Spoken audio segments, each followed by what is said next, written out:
Karoline Leavitt, a rising conservative voice, has exposed the hypocrisy of the so-called champions of women on The View. These self-proclaimed feminists claim to support women, until they encounter a woman who dares to be conservative.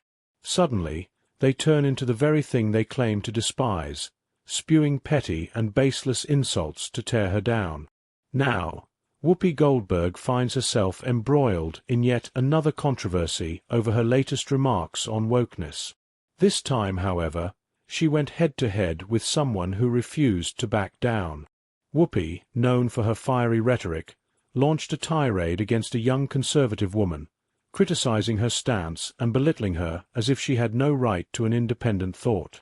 Before we dive back into the story, I'd love to know where you're watching from today. And if you're enjoying these stories, make sure you're subscribed. Tomorrow's special episode is one you definitely don't want to miss. I want this young lady, who's in her first job, to do some homework, Whoopi declared, because she said something yesterday that really pissed me off. She said, "There will be no wokeness here." Oh yeah. Well, let me explain something to you. Without wokeness, you might not even have that job. Women weren't invited to the table before wokeness. We fought hard for you, and now you have the audacity to reject it. Her condescending tone was impossible to ignore. But let's be honest, attacking a woman for her opinions, her looks, or her age isn't exactly progressive, is it? Karoline Leavitt wasted no time in firing back, exposing the blatant contradictions in Whoopi's argument. If wokeness is about empowerment and inclusion, then why does it seem to exclude conservative women? Why do leftist feminists love tearing down women who refuse to conform to their ideology? Leavitt didn't hold back. She highlighted the absurdity of taxpayer dollars being wasted on radical leftist causes. $2 million for sex changes in Guatemala. $6 million for tourism in Egypt. $20 million for a new Sesame Street show in Iraq. $4.5 million to combat disinformation in Kazakhstan. These were just a few examples of the reckless spending that the current administration prioritizes while Americans struggle with skyrocketing prices and a crumbling economy. As the debate escalated, Leavitt didn't just defend herself. She went on the offensive. She turned the conversation around, forcing Whoopi and the rest of the View panel to confront the flaws in their own arguments. Let's play a little game. For those reading the comments, type Coca-Cola in the comments. Only those who get to this point will understand. The truth is, she said, many of the so-called progressive policies that you all champion are nothing more than tools to silence opposition. Wokeness isn't about fairness or equality anymore. It's about ideological conformity. If you don't fall in line, you're labeled a bigot and cast out. Whoopi doubled down, suggesting that Leavitt only had her job because of wokeness, once again pushing the tired narrative that conservative women owe their success to progressive policies rather than their own merit. Leavitt, undeterred, shot back. I find it ironic that the same people who claim to support women are the first to tear them down when they refuse to be puppets for the left. You all claim to champion diversity, but what you really mean is diversity of appearance, not diversity of thought.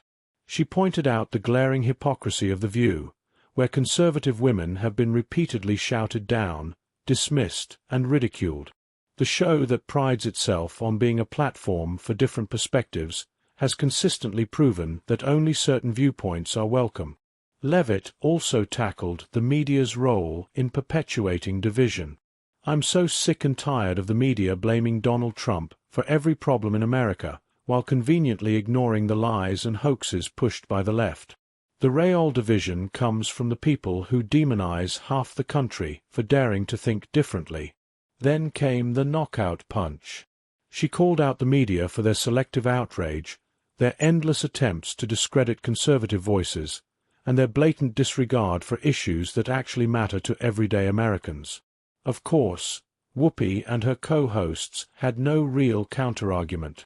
They resorted to their usual tactics, interrupting, shouting over her, and throwing around vague accusations. But the damage was done. Leavitt had exposed their game for what it really was. And as the debate raged on, one thing became crystal clear. The left's so-called inclusivity only extends to those who march in lockstep with their ideology. Anyone who dares to step out of line, especially a woman, becomes an instant target. Meanwhile, as Americans struggle with soaring prices and a struggling economy, President Biden remains asleep at the wheel, both figuratively and, quite possibly, literally. Egg prices have skyrocketed by 65%. And yet the mainstream media is more interested in policing speech than addressing real issues. This isn't just a debate about wokeness. It's about power, control, and the left's desperate attempt to silence anyone who refuses to comply. Stay tuned, because this fight is far from over. Whoopi Goldberg, visibly frustrated, attempted to defend her stance by insisting that wokeness is about inclusivity and ensuring equal opportunities for all. She claimed conservatives like Karoline Leavitt were deliberately misrepresenting the movement, painting it as oppressive when, in reality, it was about correcting historical injustices and fostering fairness in society. But Leavitt wasn't about to let that narrative go unchallenged. She fired back, demanding to know how attacking conservative women for their beliefs aligned with the principles of inclusivity. If wokeness truly embraced diverse perspectives, why were conservative women so often the targets of ridicule and hostility? Why were their accomplishments questioned while progressive women were automatically celebrated as role models? Leavitt pointed out the selective application of wokeness, where only certain voices were elevated while others were suppressed, exposing the hypocrisy in Goldberg's argument. Let's play a little game. For those reading the comments, type Coca-Cola in the comments. Only those who get to this point will understand. At this point, the tension on set was undeniable. Whoopi, struggling to maintain control of the conversation, attempted to steer the discussion away from the criticisms Leavitt had raised. But it was too late. The damage had been done, and the cracks in the View's argument were on full display. Leavitt had landed a direct hit, and Whoopi's desperate attempts to shift the focus only made it more obvious that her defense of wokeness was crumbling under scrutiny. The moment went viral, setting social media ablaze. Clips of the heated exchange flooded timelines, drawing reactions from across the political spectrum. Even some who didn't align with Leavitt's conservative stance admitted she had made valid points about the inconsistencies in the View's messaging. Meanwhile, critics of the show doubled down, arguing that it had long been a platform for one-sided narratives that dismissed opposing viewpoints rather than engaging in real debate. The backlash was swift. Viewers called for The View to reassess how it interacts with guests who hold differing opinions, demanding a more balanced and honest conversation. But this wasn't just about one TV segment. It was about a broader cultural reckoning. Wokeness, once seen as a force for positive change, had morphed into something far more divisive. Rather than fostering meaningful conversations, it had created a culture where disagreement was met with hostility, where people feared speaking their minds to avoid being labeled intolerant or regressive.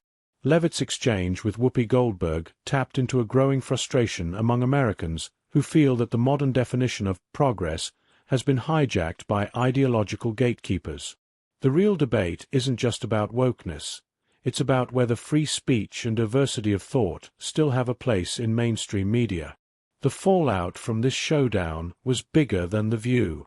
It became a referendum on whether platforms like it are willing to facilitate open discussions, or if they will continue to push a narrow ideological agenda. In the end, Leavitt's appearance didn't just expose flaws in Whoopi Goldberg's defense of wokeness, it ignited a national conversation about the future of political discourse in America. Are we truly fostering open dialogue, or are dissenting voices being silenced? This battle is far from over, and as more people push back against media bias, it's clear that the fight for ideological balance is only just beginning. What do you think? Did Leavitt successfully expose the contradictions in The View's stance on wokeness, Or did Whoopi Goldberg have a point? Sound off in the comments below, and don't forget to like and subscribe for more updates on the biggest political and media controversies.